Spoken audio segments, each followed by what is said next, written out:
to the Find Your Place podcast. I'm Bianca. My name is Jessica.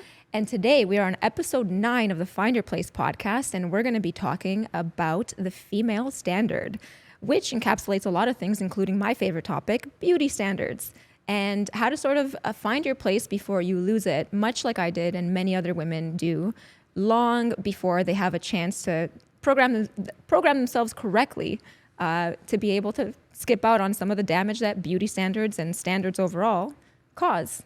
Are you ready for this topic, Jess? I'm ready. I'm so excited. I was driving down here and there's so many things that I wanted to address today. Yeah. One of them being beauty standards. And I feel like I'm just going to give that to you because you have a lot to say about that. The other was gender roles and expectations in terms of how women ought to act, you know, feminine energy, masculine energy, what their role should be in a relationship. And the third is what they should be accomplishing by their years, right? So by 25, they should be married. By 30, they should be having kids, or before 30, should be having kids. So super excited for this. I think we should start with the beauty standards. Let's start with the beauty standards. So I don't know if anybody has noticed, I'm sure people have, if you're watching our podcast, that I've had quite a transformation in the last, oh boy, I would say 9 months. I would say 9 or 10 months. And it actually, it has a lot to do with faith and finding faith and finding God. That's one thing that it has to do with. And if you haven't noticed, there's a few differences about me. One of them being I've removed all of the fillers that I had in my face, in my lips, in my cheeks. This is something that I started doing when I was in my early 20s. And to be honest with you, I didn't realize how crazy it got and out of control that it got until I took everything out. And if you don't notice the other thing about me. Wait, hold on. Before you go there. Yes. How did you notice? Like, you said you didn't notice until you took it out, but what led you to take it out? To take want out the to stuff? take it out? Yeah. I think that as I started reading, it's interesting because I've read hundreds of self-help books and didn't realize that all the stuff that's in self-help books is actually in the Bible, guys. And I started reading the Bible, and as I started reading the Bible, I started feeling this yearning to go back to my natural state. And what that entails is being a kid again. I really wanted to be a kid again. And I came to the understanding that I can have back all of that innocence. And I sort of started doing that internally, but externally, I started not being able to identify with that girl anymore. That girl was a little bit unconscious when it came to getting stuff done. So oddly, I started feeling the filler in my face. What do you mean? I started physically, as I started thinking about it and what I had in my face, in my lips. Okay, so where did you have it? I had it in my lips, and I had it in my smile lines. And when we're talking about beauty standards, when I was 19, I had a boyfriend who used to tell me that I look like I'm 40 when I'm 19. And he mentioned the reason I look like this is because my smile lines were so deep. And obviously that created an insecurity. And so I started filling in my smile lines. And at the time, I loved it. One lie about filler is that it only lasts a couple of months. I hadn't done any filler in about 7 years when I started taking it out. And so I thought that all my filler had dissolved over time. And I figured there was only a little bit left. So when I went to get it dissolved and I got home, which was like 4 months ago. Okay. If you guys take a look at the first episode and then take a look at like episode like 6 or something, you'll see the difference in face. When I got home and my face had been deflated, and I looked in the mirror and saw mostly my original self, I freaked out. I said, holy cow, like this stuff actually didn't dissolve. So that's myth number 1, guys, about cosmetic surgery and filler and stuff. It lasts a very long time. Started feeling it in my face. It started being uncomfortable. I started feeling it under my skin, as odd as that sounds. Wow. And it's almost like it was being pushed out of me.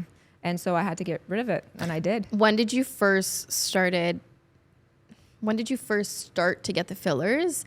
And were you also doing Botox? I know nothing about this world. I'm completely like, it literally beautiful and natural. And you got away with being able to get away from the pressure of getting that done. That's only because I'm going to tell you, it's literally because I will go against the status quo. So if I love everyone is that. going left, I'm going to walk right. Guys, we all ended up looking like Kim Kardashian. Like, so that what was happened? the thing. Everyone looked the same. And I I would fell meet for it. people and it was just different hair color, different hairstyle. Same but face. everyone's faces and bodies started to look the same. And I could see how at one point you feel pressured and wanting to do that because everyone else is doing it. How do you keep up? You have to, exactly. you know what I mean? Okay, so when did you start doing it? I started Can you doing share it- your age? Oh, yeah. Well, we already spoke. I think you already shared We it already before. talked about it. Yeah. I'm the very young age of 31, just turned in June. But I started at, I think I was 20. Yeah, I was 20 years old when I started doing stuff. Like I got my first lip filler at 20 years So it's old. been over a decade. Yeah, yeah. And Botox is not, I guess it's not as, I don't consider it as bad, right? Preventative. Botox is, so like what they say is filler is for below the eyes Yes, and Botox is it's for above. Okay. And so when you're preventing, See my lines? barely, but that's the thing. It's like if you have an overly expressive face and whatever it is. When I was in film school and I was doing all these acting classes, Here's another one of the a million things that Bianca did Yes. and can do. Yeah, so I was in film school. I was doing all these like films and all these audition tapes, and the comment again and again. And this is it, guys. Like the comments that you get from people from external sources will start dictating how you see yourself. Yep. And more likely than not, instead of rejecting people's comments, you'll obviously internalize them and want to be different and want to be more accepted. So the comments that I got, and this actually leads into breast implants as well, because it's always about these external comments. So the comments that I got was, you need to stop using your eyebrows so much. It's like so my eyebrows, when they're at their craziest, and it's funny because over the years of Botox, I actually have lost the ability to do the crazy stuff with like, so that sort of is good because I don't have to do it anymore. Right. And I don't need to see these crazy, like my eyebrows would go like this, and I kid you not, the top of my eyebrow would be like here. That's like my right eyebrow. Like Yes. this one just does its own thing, and then this one is See? But these quirky, beautiful things about us, we start hating and we start fixating, and I would have to watch myself played back on a camera. And so that sort of insecurity got deeper and deeper and deeper. It started with Botox. And then I would smile and I would see my gums, and I thought it looked nerdy. And so my teeth were very short. I didn't like my teeth. Can you imagine all these things that women say to it's themselves? like a whole It's crazy. slew of things. So then I got the lip filler, and slowly but surely I started getting this stuff. And it's funny because it's like a semi-permanent mask. So now I've taken on all these traits of a more confident person. And it's funny because it actually reverses later when you start looking like everyone else. So I how don't want funny is this. that? Yeah. How Yeah, funny yeah, is yeah. it that you're like, I'm so confident, I'm so sexy, blah, blah, blah, So blah, we blah. just have a bunch of walking bodies that are insecure. Yeah. Essentially, if we're being honest. kind of dissecting it that way. Yeah, exactly. And then And for those of you that are, I don't mean to offend, but I mean based on your own story. yeah, and you know what? There's no shame in being able to admit that you had these like very deep rooted insecurities and you wanted to look good and be accepted.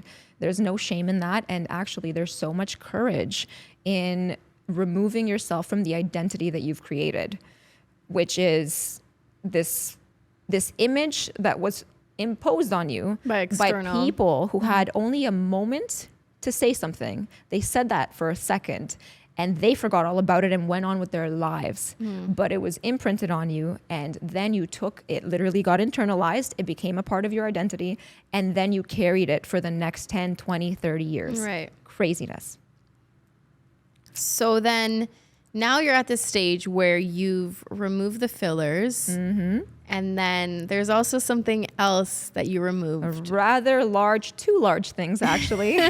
which I really want to dive into because I'm actually hearing more and more that women are going through this, right? Yes. So when I was younger, I would hear that women are going ahead with this procedure. Yes. And now more and more, maybe because my level of awareness to it has increased, or maybe I'm around people who are going through it, so I'm hearing about it more. But now I'm hearing stories of people going backwards. Yep. So if you guys haven't already noticed, Bianca has done an explant. Yes. That's the yes, correct I have. term, It's called correct? Explant. Yep. So tell us more about where that how did that idea, how did what it happen? happened? Yeah, what happened? Because when I first met you, like, I mean, you didn't really flaunt your breasts. No, and that's because I was never truly comfortable with them. They were never me, and so I hid them a lot, and I was actually uncomfortable having such enormous plastic bags, guys. These are plastic bags. What size did you get?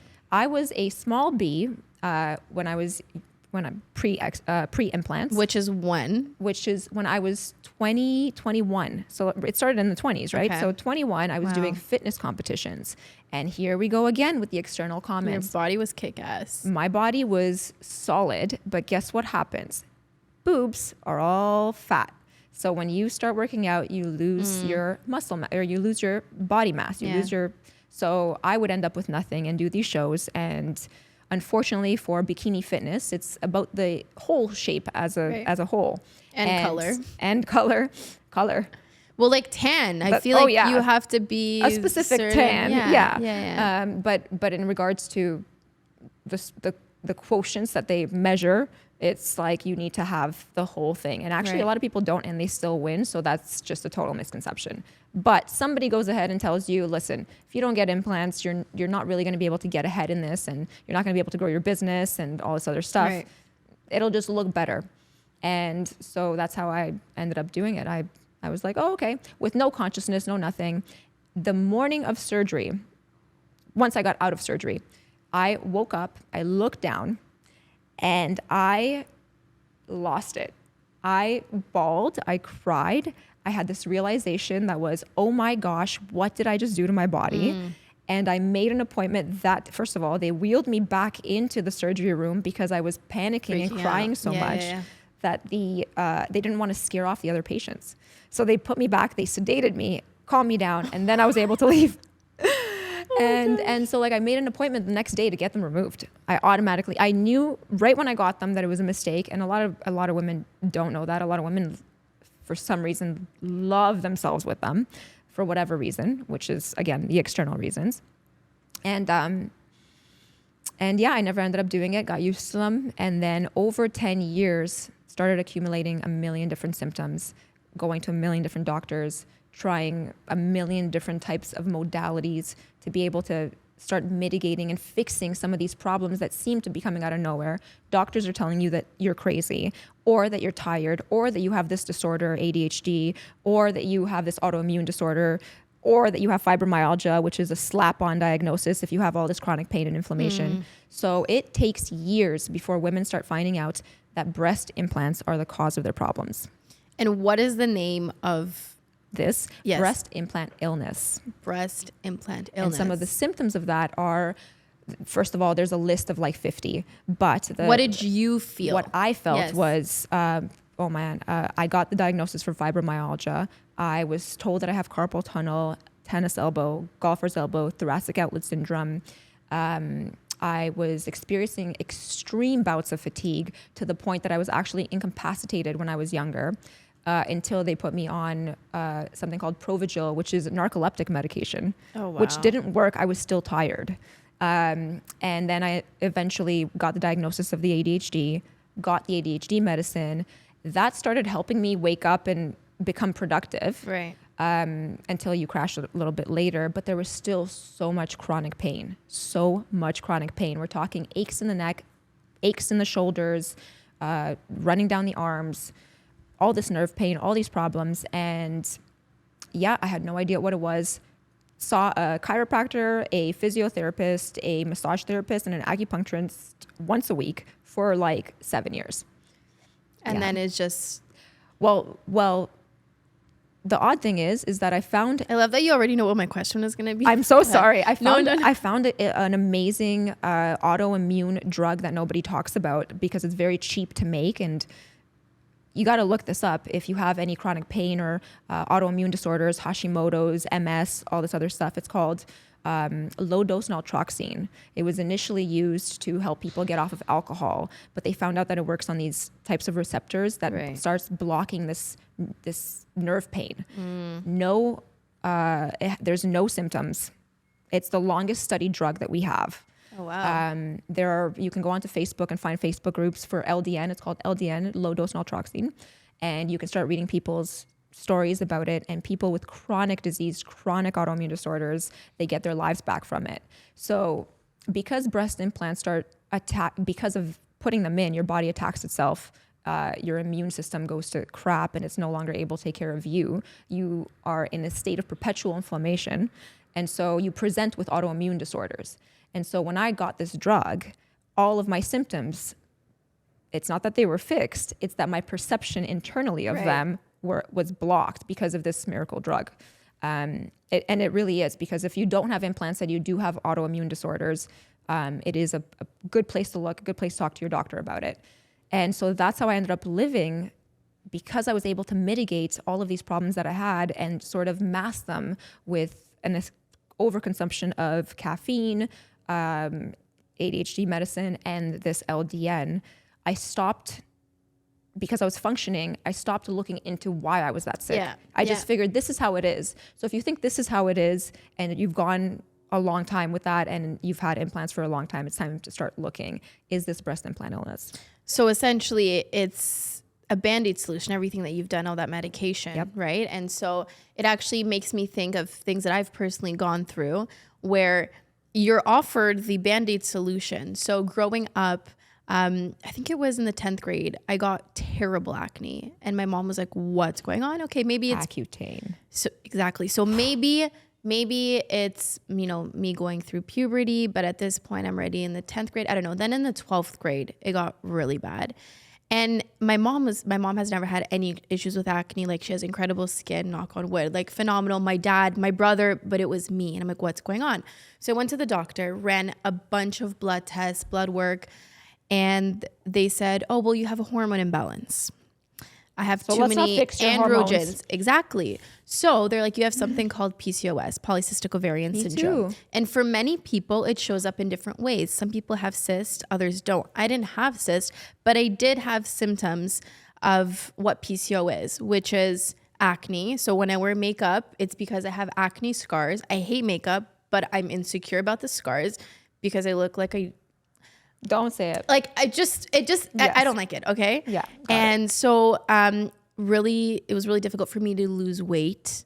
I was dancing, training 4 to 5 times a week, at the gym 4 times a week, and eating home cooked meals, but wasn't losing weight. Excessive hair and stuff. Lots of excessive hair growth. That's a big one. And so they're like, I searched it up, PCOS. The first thing I see is infertility. I freaked the fuck out. Sorry. But I looked at my mom and I was like, Mom, I want a family. She goes, okay, Jess. And my mom is amazing. She'll take me to homeopaths, naturopaths. She's all about that. So I said, well, what are my options? I don't run away from doctors. I will go and find out what's wrong with me because I want to find out what the actual deeper issue is. And they said, well, you can take birth control or you can take Accutane. And I said, well, I don't want to take birth control. I'm not having sex right now. Yeah. And I don't want to insert something into my system that is essentially a drug. And whether you guys believe it or not, but just because medication is sold to you through a pharmacy does not make it any better than any form of natural drug or medicine. So my first year university, we were learning about weed and I was super against it growing up. I'm like, oh, people who smoke weed, yada, yada, blah, blah. Yeah. Very old school thinking, like where my parents are from. Yeah. Only to realize when my prof said this to me, he's like, okay, so do you guys think that medication sold over the counter is any better? And so that was a big aha for me. And I said, I don't want to take birth control. So they're like, well, your alternative is Accutane. I was embarrassed. And it's short term. Don't worry about it. And it's a miracle drug. You'll grow up. Grow up. It'll go away. Fast forward, I'm now 28 years old. Do you know how many of my friends were on Accutane? They were in relationships. Sorry, not Accutane, birth control. They were, they're kind of killed 2 birds with 1 stone. They were in relationships and they wanted to cure their acne. But when they got off of it, their body was like basically a tornado, a hot mess. And they're like, oh, I don't know what's going on with me. I'm like, you've been using this for so many years. Wait. I thought you were going to go into this rant about Accutane and how dangerous it is, because it is. I'm not even there yet. Oh, but shoot. I'm saying is like both of these drugs, they're Band-Aid solutions. Yes. And so all of these women, this comes back to the hormone thing, they actually had no idea that they've had this hormonal issue or PCOS their whole lives because they've been treating it with birth control, which essentially regulates it. Now they're noticing excessive weight, their hair is thinning, they have acne now. And I'm like, yeah, guys, this is what I've been dealing with my whole life. You know, and if I was on birth control one time and I hated it. I became so emotional and so crazy on it. It wasn't me and I needed out. So I did take Accutane.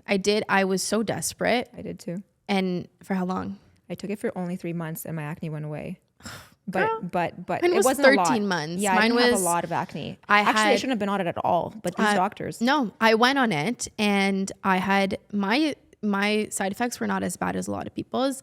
My ankles hurt when I would wake up in the mornings. Like getting up was challenging, so I had to take it easy. But then I had nosebleeds every single day. Think about a drug that gives you nosebleeds every day, but it's curing your acne. Yeah, literally. Yeah. Every single day my nose is bleeding. I was worried to go to work. I was serving and I was like, I need to make sure my nose is good before I step out. I would like get this nasal gel to put into my nose. So that it wouldn't leak. There's other associated things with Accutane in children: suicides, depression. There were lawsuits. There's all sorts of stuff, right? And where does this insecurity about acne come from, right? Like, how are we? This is all an external. We see. Yeah. And so I think acne is a sign of your body actually telling you, hey, It loves you so much. there is It's telling something you going something. on. I need help, Yeah. but please. Don't give me those Band-Aid solutions.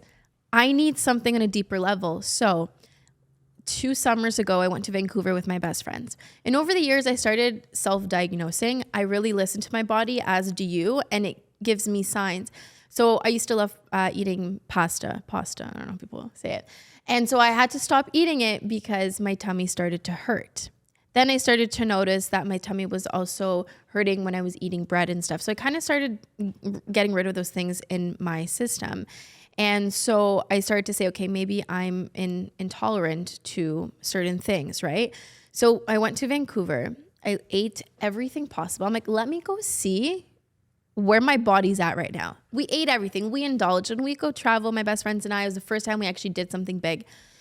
I drank all the time, which I hate drinking because my body is in so much pain the next day. Yep. Everything is foggy. My body hurts. So I don't like that. So yeah, we drank, we ate everything. I came back, my face was so swollen and so inflamed. I had acne everywhere.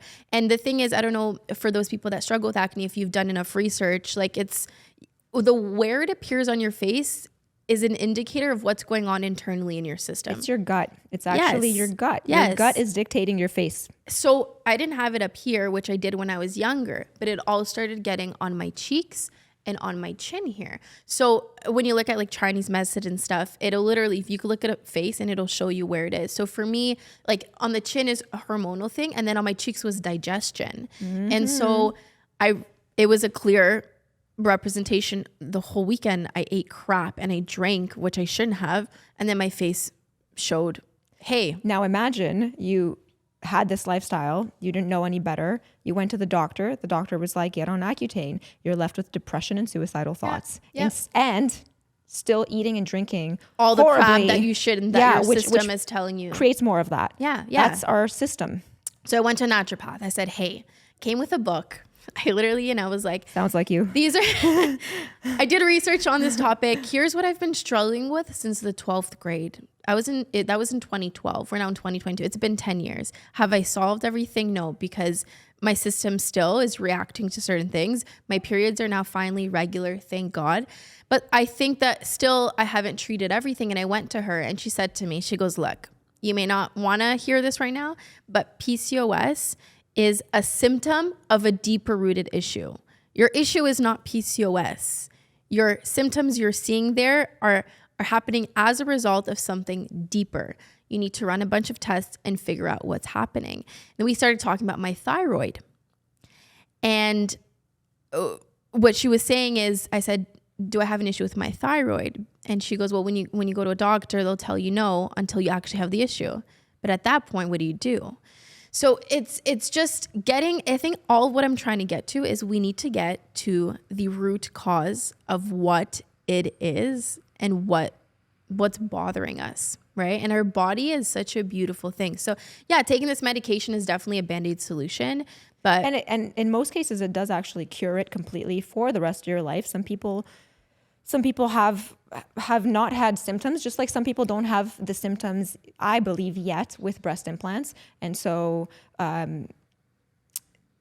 some people get away with being able to do these things and they feel good about it, or they don't have the body awareness to understand that there's actually worse things happening underneath the surface. That you don't know. That probably won't show up until 10 years later, where you're like, what is going on with me? Right. Yeah, so, exactly. I mean, you just got your Explant done 2 weeks ago. It's been 14 days today. Right. Yeah. Happy 2-year anniversary. Thank you. And I want to ask you how you're feeling. I feel like if we talk in 6 months, you'll obviously be able to share more. But right now, at this point, are there any immediate differences that you've noticed? I cannot wait to share about this. So I am on a Facebook group. It's called Breast Implant Illness and Healing by Nicole.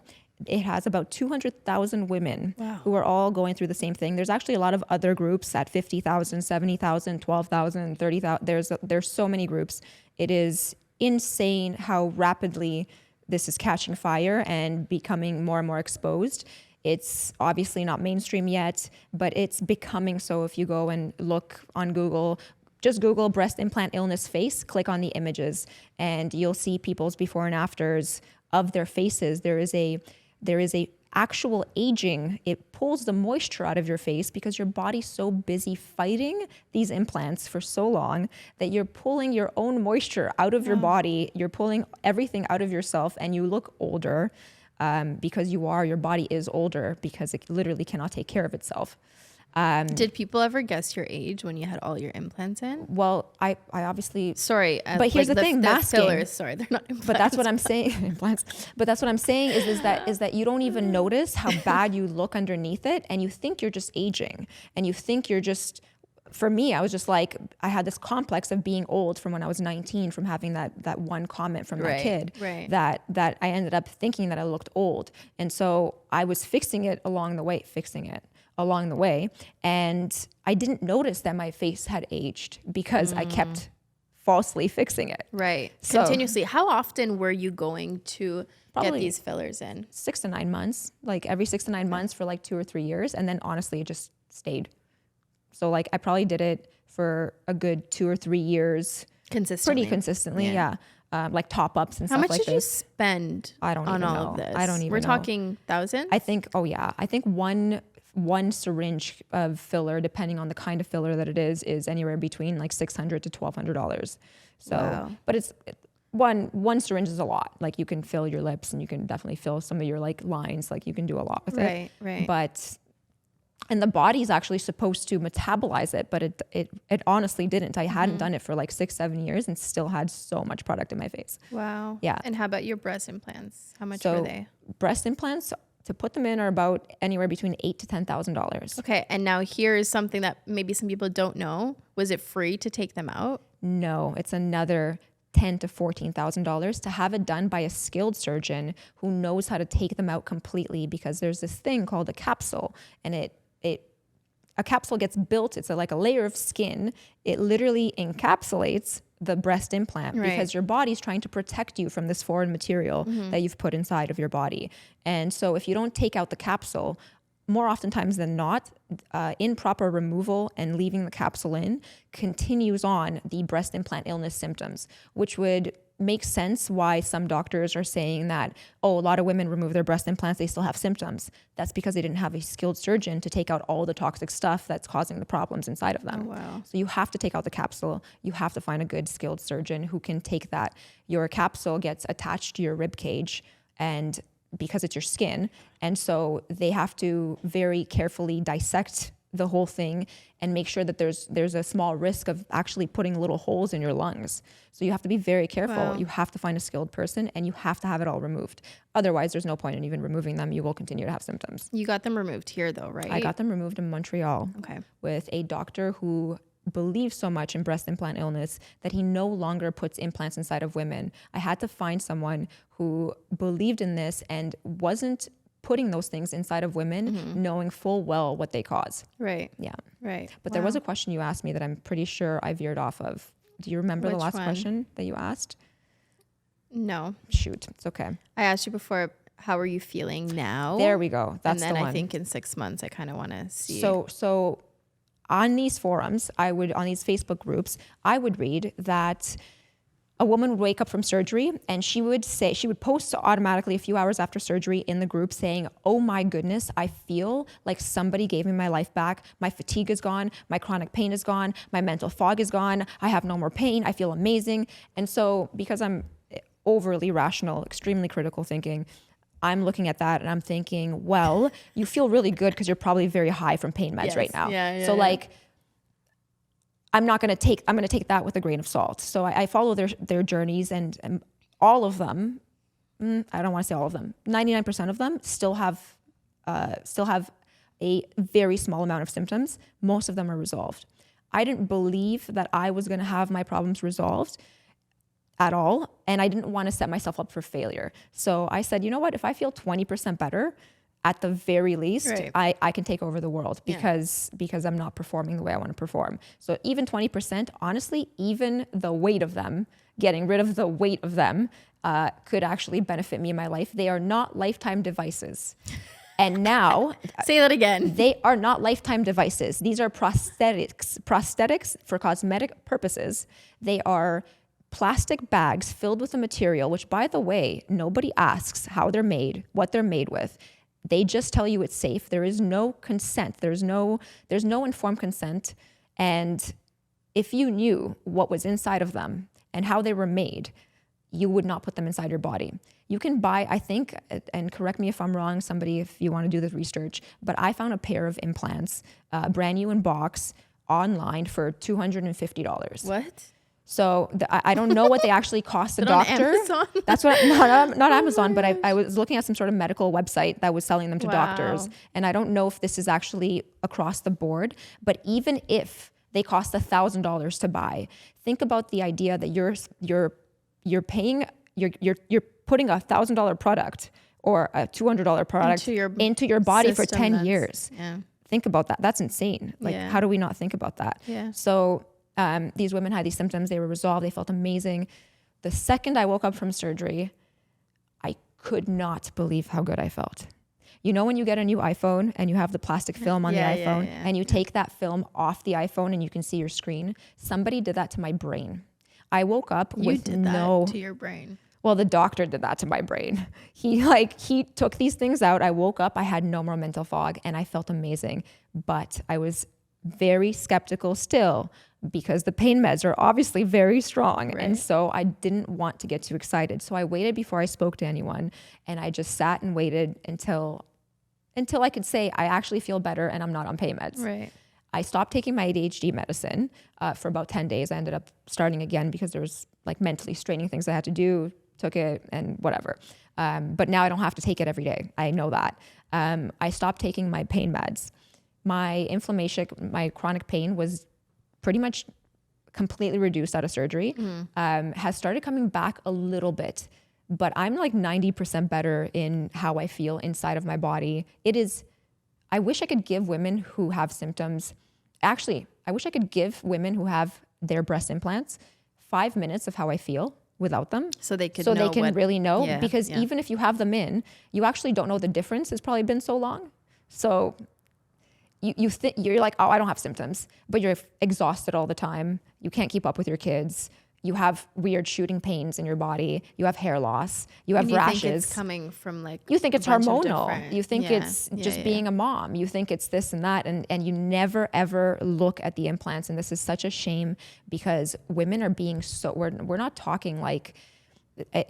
we're talking seriously hurt by immune cancers. So the textured implants that were recalled back in 2000 and whatever it is... they were creating a cancer that was not a breast cancer. It was an immune cancer, a cancer of the immune system. Right. But everybody else said that, soft, smooth implants, gummy bears, these other ones, they're safe, they're perfectly fine. They came out on September 9th and they just said they're all linked to cancer. Oh, wow. All of them. And now there's a black box warning that they finally put on the implants. Kind of like cigarettes. Kind of like cigarettes, finally, right? That says... Not that it stops people from smoking and not that it's going to stop women from getting implants. 1 million women a year get implants. Okay. That's insane. Breast implants or implants in general? Breast implants. People are getting them for like their butts and stuff. too, That's a whole right? different story. Yeah, But yeah. for breast implants, a million women a year get them done. And the worst part of it is when women have suffered through cancer, and there are a lot of lawsuits on this, women who have gone through cancer and they've gone flat, okay, so they take out everything. They deal with that identity loss of not being a woman or not having their breast. And I'm glad you're doctors, talking about this. and doctors urge their patients, you know, this is going to be an insecurity issue. You're going to have a really tough time not having them. You should consider breast implants.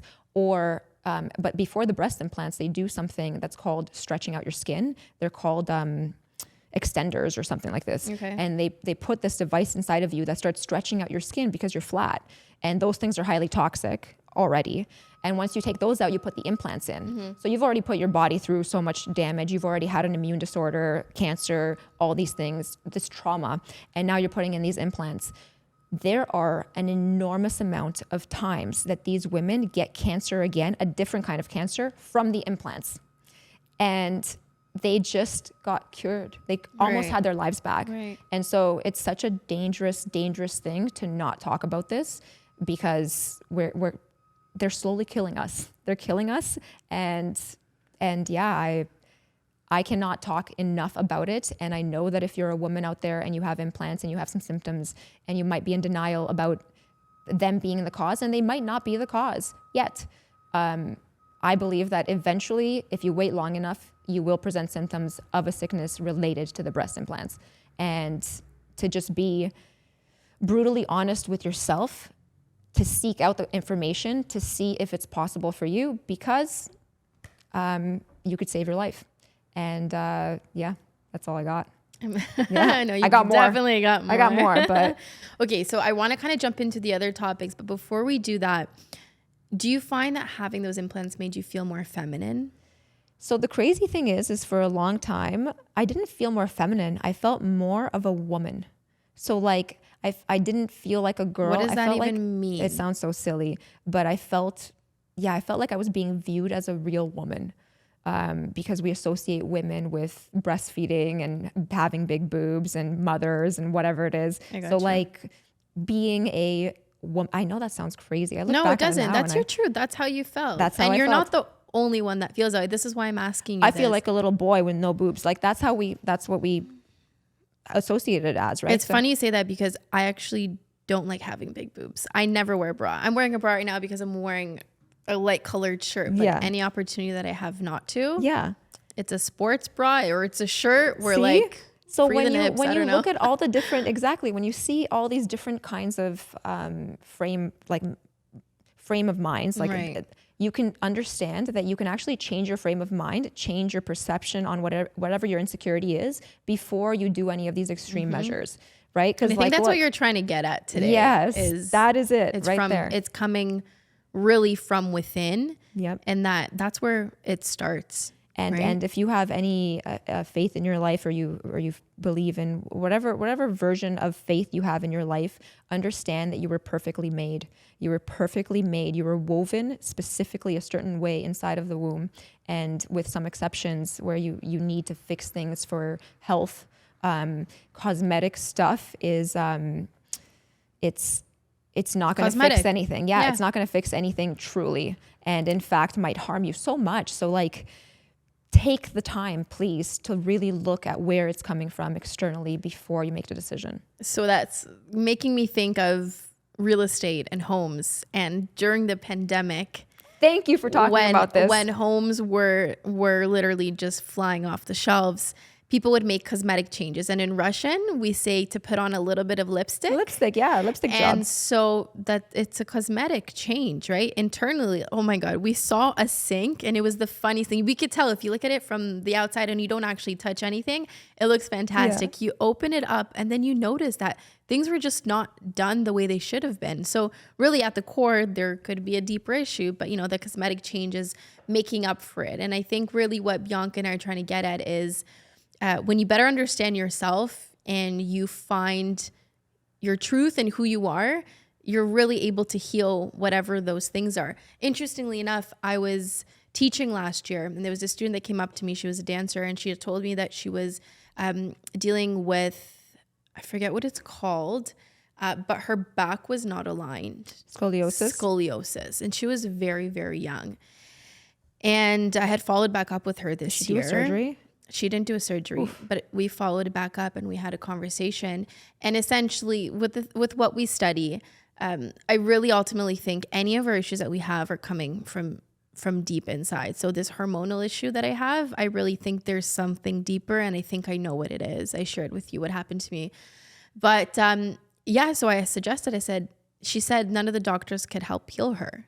And I said, have you considered maybe, dealing with it on a more energetic level and from the inside? And she looked at me, and it really made me smile that someone that age is that aware. And she goes, yeah, I definitely think that's what it is, And so really getting to the root of it is getting to the root of what's going on in your mind, because ultimately our mind is controlling everything. So there are lots of cases where, and I know you're saying this because some people, I have to put in a disclaimer because some people will disagree with the concept of scoliosis being changed, but there are people out there who have been in car accidents, who have broken backs, who were told they were never going to walk again. You can see it time and time again that the mind over matter, just as we keep talking about on the podcast, mind over matter can make or break your life. So if your mind over matter is saying, I need to physically look a certain way because then I'll matter, then you need to reassess, because it will destroy your life. Your matter will be the only thing that matters, and that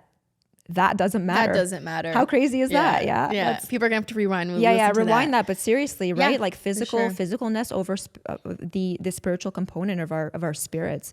We were perfectly made, and so your spirit is perfect, and it doesn't need changing.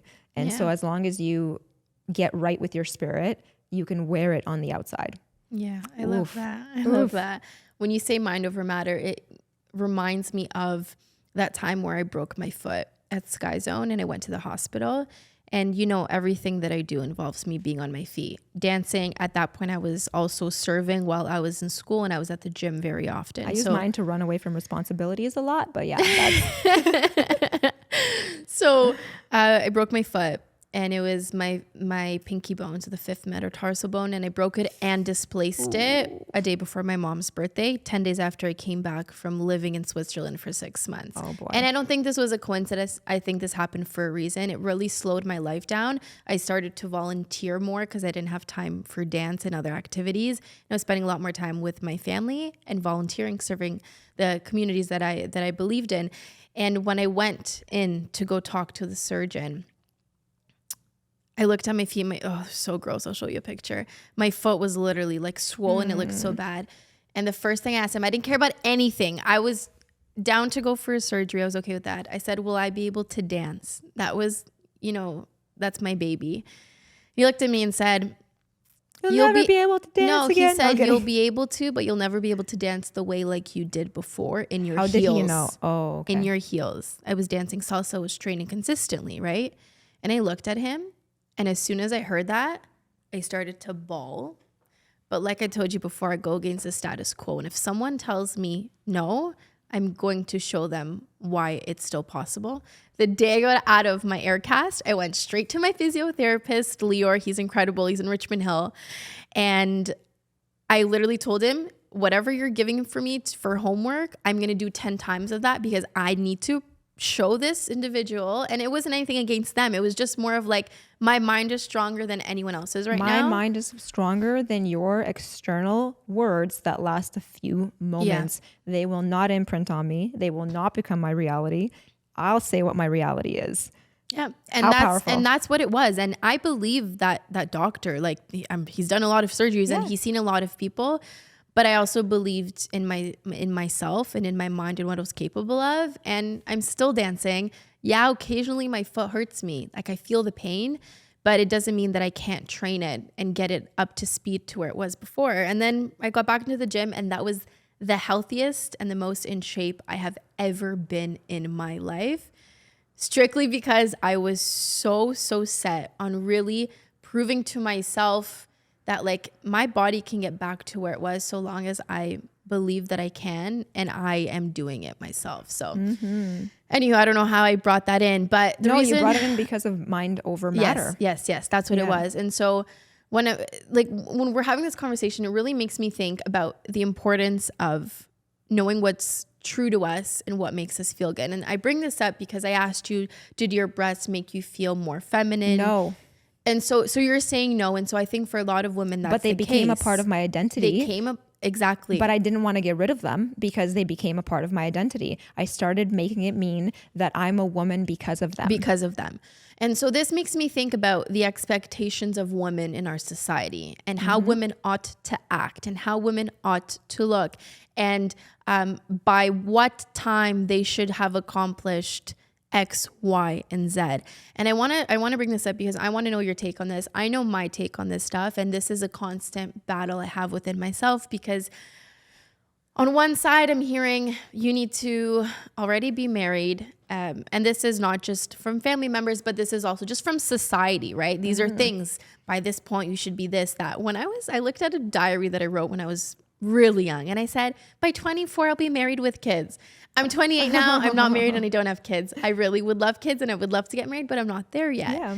And so it just makes me think that there's so much noise from the outside world of how we should be and what we should be doing. And I think women have evolved a lot from years ago, from our parents' generation, from our grandparents' generation. And I think for the better and also for the worse, I think there's pros and cons to everything, right? There's a positive and negative to every situation. I wanted to know your take on this whole situation. What are your thoughts on this whole getting married before 30? Do you feel that pressure? Do you not feel that pressure? Where do you think this whole ideology came from? Was it constructed or is it the truth? Is it how we're supposed to be? I want to know your thoughts about this because I have so much to say and I don't think we're going to have enough time to discuss this I'll today, try to be quick, but I want to go back to your point about evolving as women and our roles in society and how they've changed over time. I think we have to be careful as women to not let our roles evolve so much forward that we end up back here. This is a very important thing because this constant need for over feminism, which is like a complete denial of our femininity and our need for the masculine, and the need for roles, not misogynistic awful roles, but the roles of femininity. Yeah. Well, no, actually, to be honest with you, this you're not going to like me, but I think that there's a lot of things that Andrew Tate says that are a lot out of whack, but there are things, and this is another thing is that if you agree with his banning and his censorship, you need to reassess because it doesn't matter what he says. The idea that him or anyone else can be censored is a problem in our society. Another example of our going too forward to end up at the end, to end up in the 1800s or whatever it is, to end up backwards in time in regards to freedom of speech, freedom of movement, freedom of all these other things. We are demanding freedom to the point that we end up demanding slavery. It's insane. So I believe that. To be careful as women about that because we do want all these things for ourselves. And I think the reason why there's so many mixed messages and so much of this is because a lot of us are getting these external messages and they're telling us to be a certain way. But now there's too many of them, too many messages. So it's not even have your kids. What was the other question about? What do you think about having kids before? No, 30? Just by 30, right? Because I find that 30 number, I know it's there because, women's bodies at some point can no longer. Did you know that when you're 35 and you go to the doctor and you're trying to conceive, you're called geriatric? You are now in a geriatric stage in your life because of your reduced quote unquote eggs. And so they're essentially calling you a grandmother. It's just crazy to hear that. They have to change that word. Like that's a crazy word to use for a 35-year-old. So this is what I'm saying. The fact that women know this, even that name, there's this that label. There's this subconscious pressure. We all know if we go to the doctor at a certain point, they're going to tell us, they may not call us a grandmother, but they will. Yeah. Oh, it's not good. It's not healthy. Yeah. And so I think subconsciously women, whether we want to believe it or not, we've seen it in movies, we've seen it in a lot of places that by a certain age, we need to have accomplished certain things, right? And for those that want to have families, because not everyone does, and that's totally fine. That's your truth. That's what you want. But there's a certain pressure of having to accomplish it by a certain time, right? So, and be successful by that time. So I think that, okay, so this is quite interesting. And this is where I agree with you. We're like, don't go overboard to the point where we go backwards now. And I really believe in, men, women, or however people identify themselves. Humans as a general should all be respected and treated the way they would like to be treated, right? So here is my challenge, and this is something that I've even noticed with myself. I have a very dominant masculine energy. I like to lead a lot. And can I tell you the answer to that really quick? Yeah. You just need someone who dominates and has that energy 10 times more than you do. That's it. I know, but here's the thing, Bianca, is I think I've also taken a role. Like, I'm very different than my mom. Yeah.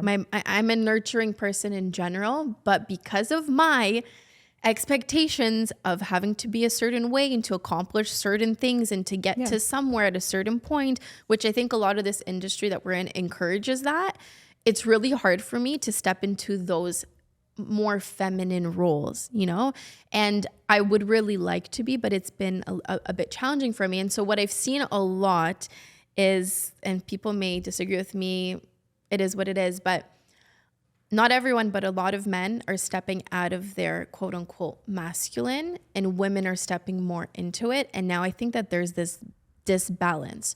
So I had this conversation with my brother's friends last summer, and we were talking about men not knowing how to lead. And so one of their arguments was, it wasn't an argument, we were just discussing, because I agreed with them at the end, was that, well, yeah, because women are doing so much of it that men, you're emasculating them. You're not giving them the time and space to be able to do so. And I've seen that a lot in a lot of my friends' relationships and stuff.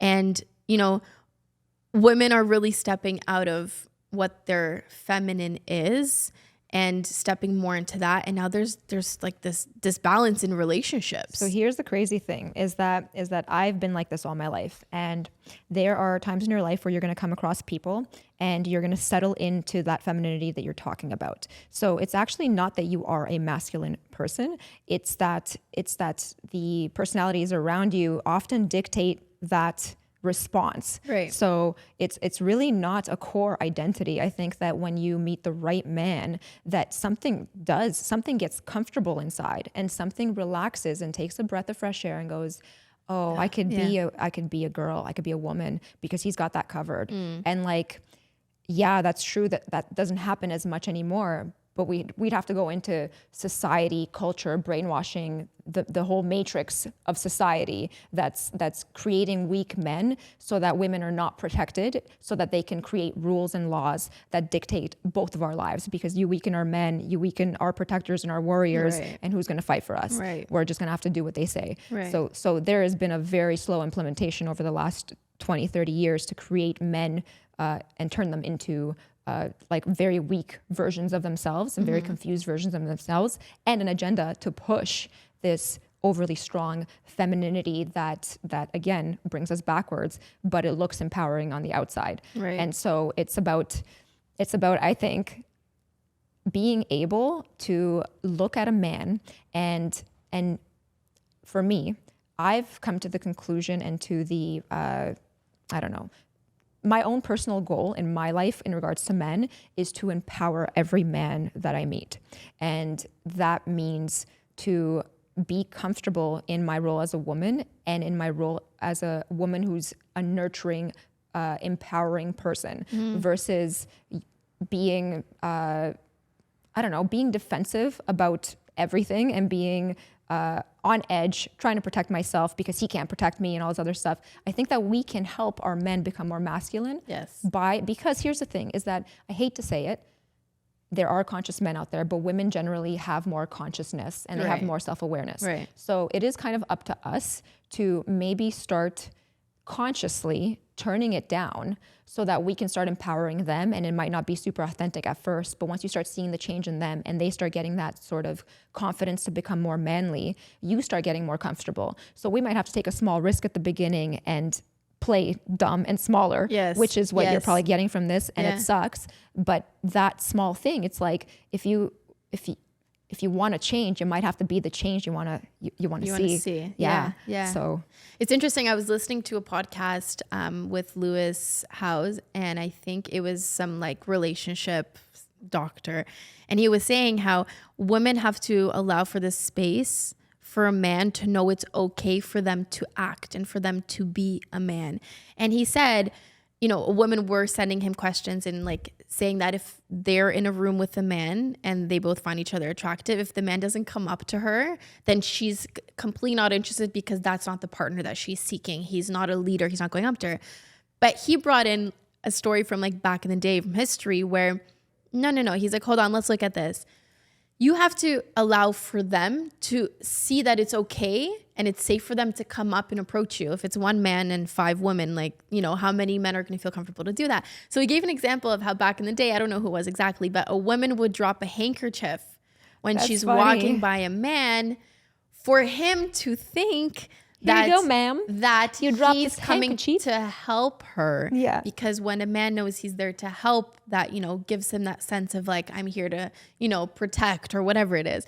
So they would drop it and then the man would go up to her and say, hi, sorry, you dropped this. So who's the one who initiated that interaction? There you go. And that's the thing. The woman. Is we need to give more opportunities to let them carry the groceries. More help. I need help. Like, you know what? It's like we've gotten to this place where we don't ask for help because we're such independent women. Yes. I don't need it. I can do it by myself. And it just comes from being let down a lot. It comes from having, you know, tough childhoods. It comes from, you know, being rejected, being, you know, having bad relationships, all this other stuff. Okay. Or even coming from like a really good place in your heart where you just want to help. Yeah, exactly. Right? And so you're not helping yourself by helping.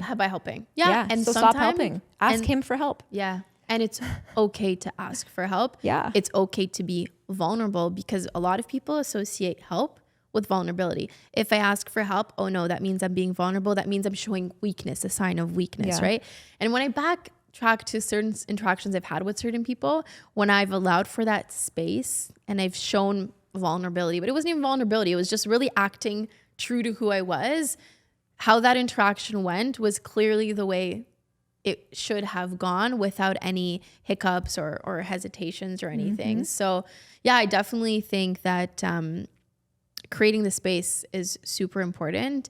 And this is like, I'm even talking to myself as I'm saying these things, because if we don't make the change within ourselves, it's not going to happen. And there's one more portion that I think women need to take into consideration when they're saying that they can't find masculine men is you need to look around. You need to see what society is doing to men as we speak, particularly the younger generation, and even I hate to say it, but predominantly white males to this point, which is actually causing the very thing it's trying to avoid. It's trying to avoid misogyny and violence and resentment and anger in these men. Because they're calling out their toxic masculinity. It's calling out all of these qualities about them that they do need to work on. But it's also adding a component of cancel culture. And cancel culture is creating a place where we are now making these men internalize their anger, and we are not giving them any space to be anything because they might get in trouble or canceled. And so they become smaller versions of themselves, and even worse, they become smaller versions of themselves that are angry and holding on to resentment. So of course we can't find a good masculine man. Right. Our society is slowly not letting them be that. Right. So I hate to say it, ladies, I'm saying it to myself too, but we have to be the change that we see, and we have to be able to let go a little bit so that we can gain everything. Right. Yeah, letting go is super important. And that's a reminder for me too. You know, it's okay. Like, you don't have to do everything. There is someone who will be able to, you know, fill that, maybe that space that you're trying to fill all the time for yourself, right? Mm-hmm. So back to the question of women having to have children by 30 or get married by 25. How much of this is really in line with your own thinking? Like, do you agree with this? Do you think that we would have to change society entirely for that to work better? And so it's like a philosophical question I'm not able to answer it properly because I was a very overly masculine, sort of man-hating, and I still have tinges of that, which is really sad. I needed to compensate growing up for my own protection, and there weren't very many strong male figures around, so I became my own strong male figure. You have a crazy white aura around you right now. That's awesome. Okay, sorry. And so I had to be all of these different things, created myself to be this overly independent thing, didn't want kids, didn't want to be, I'm not going to be weak. I'm not going to let anyone control me. I'm not going to be one of those women who builds a man up and then eventually watches him cheat on me with the secretary. Like, I'm not letting these things happen to me. Right. And so it's not until about a year and a half ago, that my mindset started changing. I started seeing the truth of all the things that I've brainwashed myself and been brainwashed into believing. So I'm only now undoing all of that, all of those lies, and realizing that this is exactly what this agenda wants. It wanted me to surpass the time that I could have kids in that state of mind, so that I wouldn't build a family unit that was strong enough to withstand other things. Right. Because you have too many of those, again, it's very bad for the institutions that are trying to corrupt our lives. So I think that those ideas are actually good.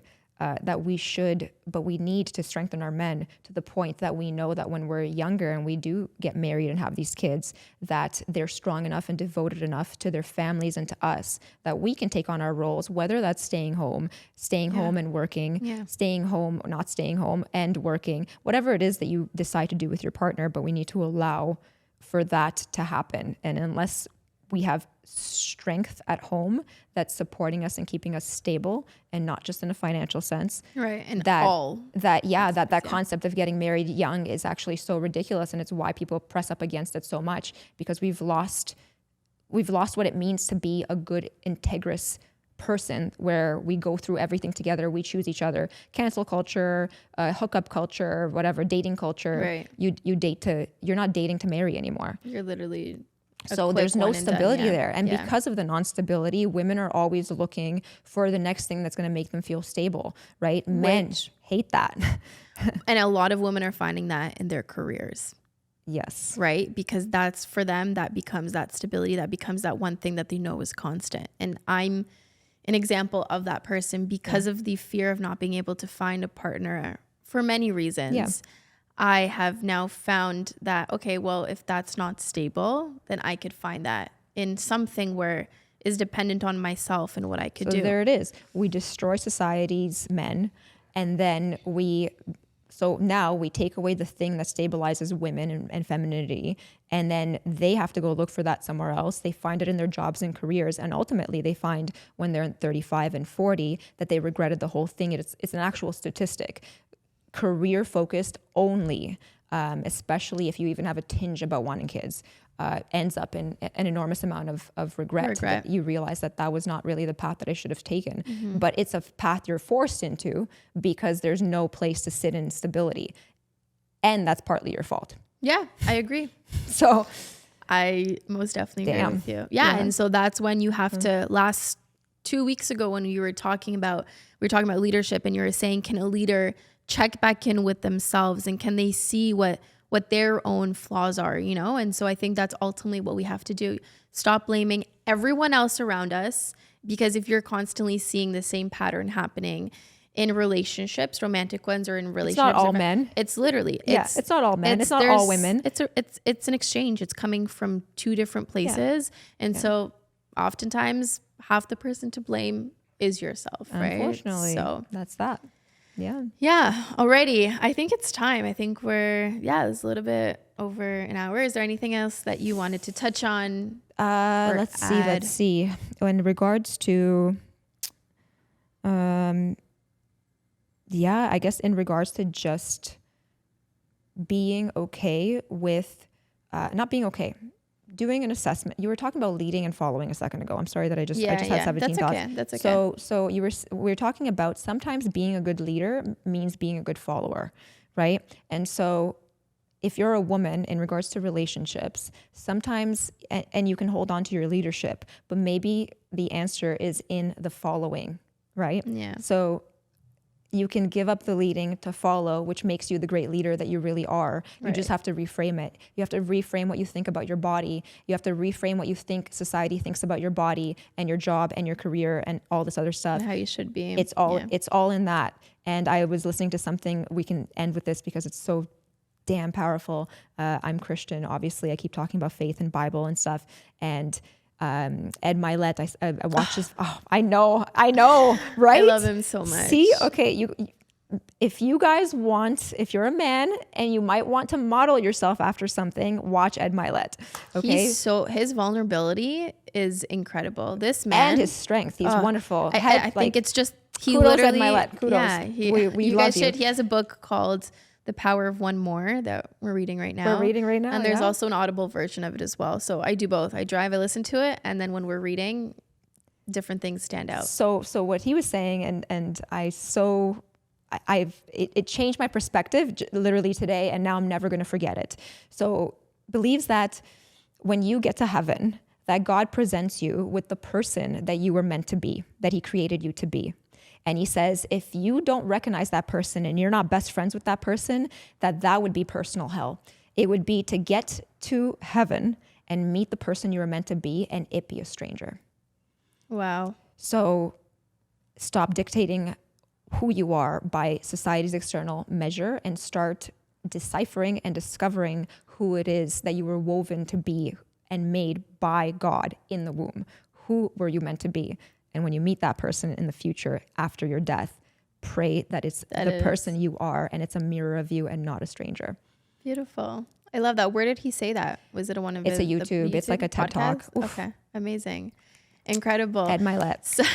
So I'm pretty sure there'll be some people that are inquiring about your whole Explant journey. I would highly suggest Bianca is an incredible person to speak to. She's a wealth DM of me, knowledge message me. and resources. Yeah, reach out to her. I'm even curious. I haven't gone through it, but I'm just so curious to know how everything happened. How did she find the doctor that she found and all that? So yeah, I would highly encourage everyone to reach out to Bianca if you have any questions. She's literally an open book. And I'm going to wrap this up by saying it's been beautiful to watch your journey, because I met you actually last December, which will bring us to almost a year. And we started a podcast in April, and I've just seen the growth from beginning to where we're at right now. And it's really beautiful to watch. And I'm really happy that you're going through this journey and I'm able to experience that with you. Oh, thank you. So we wanted to thank you guys for tuning in to today's episode. We kind of switch things up a little bit. Typically we focus on business and somehow try to bring that in. But I really think that what we discussed today is really important. And I mean, at the end of the day, we are women. So these are things that we've been going through. A lot of our people we know we've been going through. And so we just thought, why not talk about the real shit? Yeah. We don't need to sugarcoat anything. It is what it is. We all have our challenges. Things may seem perfect on the outside, but clearly that's not the case. We've both been dealing with our own stuff for years. And yeah, so I'm also open to chat. I love sharing. I've gone through a lot and there's no shame in talking about it.